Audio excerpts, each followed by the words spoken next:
Assalamualaikum dan salam Malaysia Madani. Kanta 744 dimulakan dengan rangkuman berita-berita utama hari ini. Perinciannya dalam segmen Esensi. Fasa pertama permohonan bagi fasiliti sokongan akaun 2 KWSP membabitkan pencarum berumur 40 tahun ke atas akan dibuka mulai 7 April ini. Bermula Khamis, ahli boleh melayari portal khas untuk menyemak kelayakan dan amaun pembiayaan peribadi yang boleh dimohon. Ahli juga boleh merujuk laman web KWSP atau hubungi Pusat Pengurusan Perhubungan.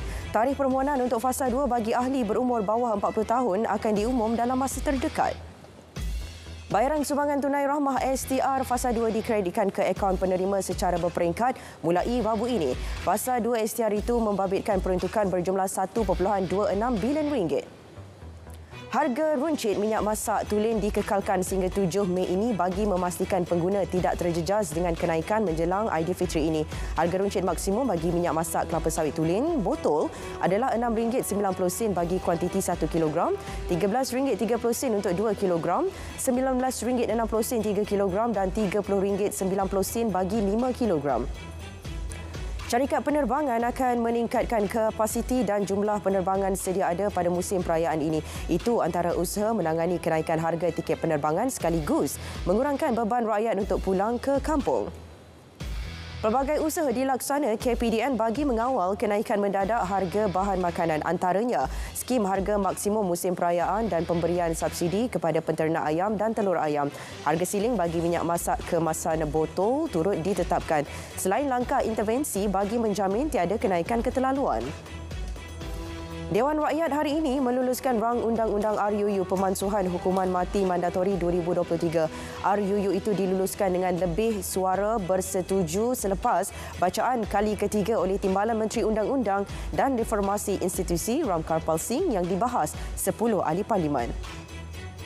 Had usia penggunaan kenderaan teksi dan e-hailing dilanjutkan sehingga 15 tahun bagi kenderaan yang telah mencapai had usia maksimum dalam tempoh bermula 1 Januari 2023. Langkah itu selaras hasrat Kementerian Pengangkutan melestarikan industri teksi dan e-hailing dan menambah baik sistem pengangkutan negara. Malaysia sedia berunding dengan China mengenai isu pertikaian di Laut China Selatan. Ini kerana syarikat minyak dan gas negara iaitu Petronas mempunyai pelantar terbesar bagi projek cari gali yang beroperasi di kawasan berkenaan. Perkara itu juga telah dibangkit Perdana Menteri pada pertemuan empat mata dengan Presiden China di Beijing baru-baru ini. Tiada mogok doktor Malaysia di Terengganu. Perkhidmatan kesihatan awam di seluruh negeri berjalan lancar. Semua 6 hospital dan klinik kesihatan beroperasi seperti biasa. Tinjauan di Hospital Sultanah Nur Zahira mendapati situasi tenang dan pesakit mendapatkan rawatan seperti kelaziman. Sementara itu, QPEX tidak bersetuju dengan tindakan mogok doktor kontrak. Tindakan mengundang risiko kepada kerjaya selain boleh dikenakan tindakan tata tertib. QPEX turut memohon skim perkhidmatan kesihatan bertaraf kontrak dikaji semula untuk berlaku adil kepada semua pihak. Ahli Dewan Negara berdiri sebelah kaki selama seminit sebagai tanda sokongan dan bersolidariti kepada Senator Isaiah Jacob. Isaiah terdahulu mencadangkan penubuhan Jabatan Hal Ehwal OKU dan diletakkan di bawah seliaan Jabatan Perdana Menteri. Penubuhan bagi memastikan tiada penganiayaan terhadap golongan berkenaan. Semua sekolah yang terlibat sebagai PPS di Johor akibat banjir kembali beroperasi seperti biasa. Sesi PDPR beralih kepada fizikal minggu lalu dan calon-calon SPM yang turut terkandas selesai mengambil semua kelas peperiksaan. Kerja penambahbaikan dilaksana segera melibatkan kos RM500,000 bagi keselesaan murid. Bekalan air di Manjung dan Perak Tengah yang sebelum ini terjejas dijangka dapat dipulihkan sepenuhnya sebelum 8 April depan. Ia selepas kerja baik pulih kerosakan loji rawatan air Teluk Kepayang giat dijalankan. Setakat ini, kira-kira 30% air telah disalurkan kepada pengguna dengan baki 70% bergantung kepada kerja-kerja pembaikan loji berkenaan. Polis menahan 4 lelaki termasuk seorang warga asing disyaki mencuri 113 guni berisi makanan ayam di Serkat Pontian Johor. Ia susulan aduan memaklumkan guni makanan ayam tersebut dilarikan 3 lelaki menggunakan sebuah lori. Semua suspek direman dan kes disiasat di bawah Seksyen 379 Kanun Keseksaan. Polis Terengganu menerima 5 laporan kes penipuan pakej umrah dan haji oleh 2 syarikat melibatkan kerugian RM214,315. 4 laporan diterima melibatkan sebuah syarikat di negeri itu, manakala 1 membabitkan agensi pelancongan umrah dan haji di Alostar, Kedah. Sehubungan itu, orang ramai dinasihat berhati-hati dengan tawaran untuk mengaburi pelanggan. Di BKL memastikan tahap kebersihan di Bazar Ramadan di Ibu Negara sentiasa dipantau bagi mengelakkan isu keracunan makanan. Tugas itu dilaksanakan secara berterusan oleh pegawai Jabatan Kesihatan dan Alam Sekitar pihak berkuasa tempatan itu. Satu pasukan khas turut ditugaskan membuat persempelan makanan bagi menjamin kebersihannya. Perdana Menteri hari ini berbuka puasa bersama jemaah menteri, pejabat awam dan perwakilan asing di kediaman rasmi beliau. Kita bersama wartawan Siti Nurul Husna Buhari di lokasi untuk laporannya. Silakan.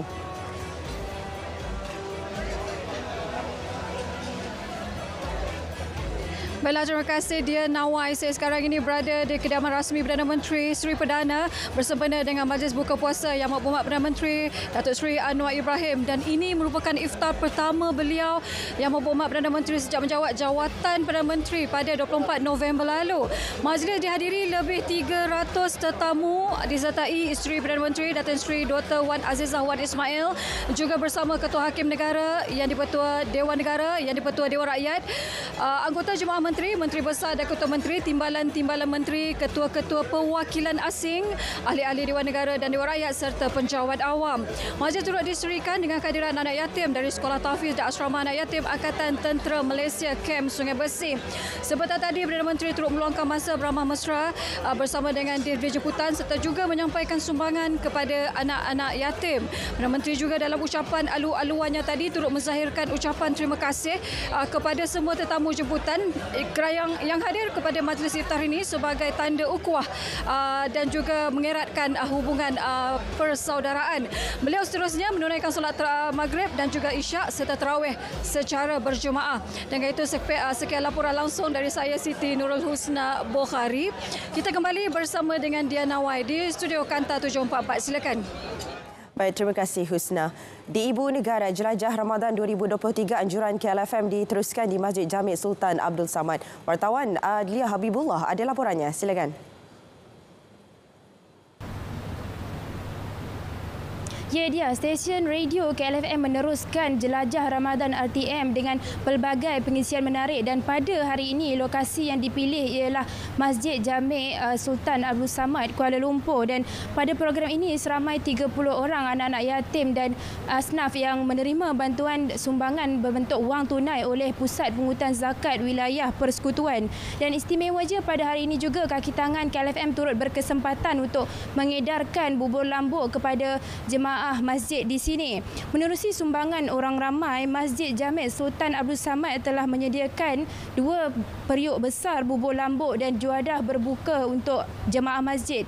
Tahun ini merupakan tahun ke-11 penganjuran Jelajah Ramadan oleh bahagian radio, program radio, dan menariknya pada tahun ini apabila penganjuran Jelajah Ramadan ini akan disempurnakan di 77 masjid di seluruh negara bersempena dengan ulang tahun RTM yang ke-77. Dan lokasi pada hari ini merupakan lokasi ketiga penganjuran Jelajah Ramadan oleh stesen radio KLFM, dan lokasi seterusnya akan dilaksanakan di Masjid Muaz bin Jabal pada 15 April ini dengan inisiatif sama untuk terus menyantuni anak-anak yatim, golongan asnaf serta golongan memerlukan. Dan saya kira untuk itu perkembangan yang saya dapat kongsikan di sini. Kembali kepada Dia di Angkasa Puri. Silakan. Baik, terima kasih Adlia. Kerja-kerja pembinaan ECRL di Terengganu menepati jadual dan dijangka siap sepenuhnya Disember 2026. Ini meliputi pembangunan 6 stesen iaitu Jertih, Bandar Permaisuri, Kuala Terengganu dan Kemasik yang berfungsi sebagai stesen penumpang sahaja. Manakala Dungun dan Cukai bagi tujuan penumpang serta kargo. Tiada sekatan mana-mana pihak anjurkan program di Universiti Awam termasuk ahli politik, namun tertakluk kelulusan pengurusan tertinggi universiti. Kebenaran pemimpin politik masuk ke universiti adalah kuasa otonomi universiti dan bukan Kementerian Pendidikan Tinggi. Hampir 20,000 pelajar di Tambun Perak menerima manfaat program tuition percuma menerusi laman web tambuntuition.com. Keutamaan diberi kepada pelajar daripada keluarga miskin B40 dan M40. Program dianjur Pusat Khidmat Ahli Parlimen Tambun dengan kerjasama Jabatan Pendidikan Negeri. Hanya 9 daripada 26 permohonan permit penjualan bunga api dan mercun diluluskan Polis Daerah Kulim setakat ini.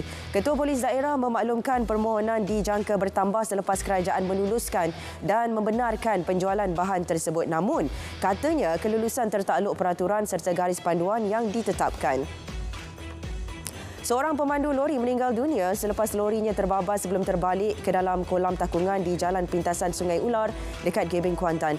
Mayat mangsa berjaya dibawa keluar oleh pasukan bomba dan dirompin 2 kaki tangan Jabatan Perangkaan Pahang maut selepas kereta dinaiki mereka bertembung lori di kilometer 55 Jalan Pekan Nenas. Ketua Kereta Per 2 Myvi Mangsa dikatakan terbabas akibat jalan licin sebelum bertembung trailer dari arah bertentangan. Istiadat mengangkat sumpah Esko Baharu Melaka dijangka berlangsung Rabu ini. Ia selepas senarai tersebut dipersembah kepada Yang di-Pertua Negeri Tun Muhammad Ali Rustam untuk diperkenan. Menurut Ketua Menteri, pemilihan Esko Baru Kerajaan Melaka dibuat hasil penilaian dalam pelbagai aspek dengan komposisinya menggambarkan kebersamaan seperti Kerajaan Persekutuan. Pihak pendakwaan memohon bicara kes pecah amanah dihadapi Datuk Seri Najib Tun Razak dan bekas Ketua Setiausaha Perbendaharaan Tan Sri Muhammad Irwan Seregar Abdullah membabitkan International Petroleum Investment Company IPIC ditangguh. Ia selepas pihaknya menerima surat representasi daripada Peguam Tan Sri Muhammad Irwan bagi menggugurkan pertuduhan. Banyak perkara baru dibangkitkan dan memerlukan masa untuk pengesahan. Representasi itu telah dirujuk kepada Peguam Negara dan sedang diteliti. Pengambil alihan kontroversi Bank Credit Suisse oleh Bank UBS bulan lalu menyaksikan siasatan berhubungnya mula dilakukan. Pejabat Peguam Negara Switzerland berkata siasatan telah dimulakan oleh pasukan pendakwa raya negara itu. Tumpuan siasatan melibatkan pelanggaran undang-undang oleh pegawai pemerintah, pihak kawal selia dan pegawai eksekutif 2 bank berkenaan. UBS adalah bank terbesar Switzerland manakala Credit Suisse yang kedua. Kerajaan Itali berhasrat mengharamkan penggunaan bahasa Inggeris dalam urusan rasmi. Menerusi draft undang-undang yang diusul di Parlimen, hukuman juga akan dikenakan ke atas penggunaan bahasa asing lain. Cadangan denda lebih $100,000 cadang kepada mereka melanggar peraturan baharu itu. Di Paris, sebilangan besar penduduk mengundi bagi mengharamkan e-skuter di jalan raya ibu kota Perancis itu. Setakat ini, referendum pengharaman tersebut mendapat 91.77% undian di 20 daerah di Paris. Bandar lain di seluruh dunia juga sedang mengetatkan peraturan penggunaan e-skuter, membabitkan jumlah pengendali dan kelajuan.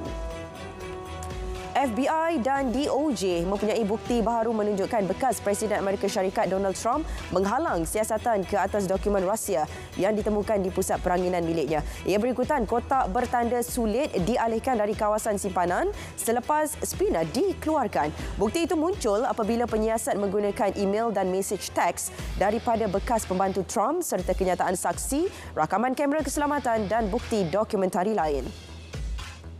2 rakyat Palestin ditembak mati ketika tentera rejim Israel melancarkan operasi di tebing barat. Bulan Sabit Merah berkata tentera Zionis turut menyasarkan hospital khusus Nablus dengan bom gas. Setakat ini, 94 nyawa Palestin tidak berdosa terkorban sejak keganasan terbaharu meletus. Bekas Menteri Pembangunan Ekonomi Montenegro, Jakov Milatovic, 36 tahun, memenangi pemilihan presiden dengan memperoleh 58.9% undian. Beliau menewaskan penyandang jawatan itu, Milo Djukanovic, yang sekadar memperoleh 41.1% undi. Dalam ucapan kemenangannya, beliau berikrar meningkatkan taraf hidup rakyat, mengukuhkan hubungan dengan Kesatuan Eropah dan memulihkan hubungan dengan Serbia. Bank Negara akan menilai kesan kenaikan OPR sebanyak 100 mata asas pada 2022 ke atas ekonomi semasa sebelum mengambil tindakan lanjut. Dasar monetari akan terus mengimbangi risiko inflasi domestik dan pertumbuhan ekonomi. Jawatan Kuasa Dasar Monetari BNM dijadual mengadakan mesyuarat ketiga pada 2 dan 3 Mei. Pelaksanaan subsidi bersasar perlu dilaksana segera demi manfaat jangka panjang. Reformasi struktur subsidi berupaya memacu pertumbuhan dan daya saing negara. BNM meletakkan 6 keutamaan dasar menyokong reformasi itu, antaranya pendigitalan, ketahanan fiskal, pelaburan impak tinggi dan perlindungan sosial. Syarikat penerbangan tambang rendah My Airlines Sdn Bhd telah memeterai perjanjian memajak 17 pesawat Airbus A320-200 dan rancangan menyewakan 20 pesawat berbadan kecil menjelang akhir 2023. Secara teknikal, syarikat itu beroperasi dengan 5 pesawat ketika ini dan mempunyai 1 pesawat tambahan. Penambahan pesawat itu dijangka mampu menyelesaikan isu kelewatan jadual penerbangan yang dihadapinya.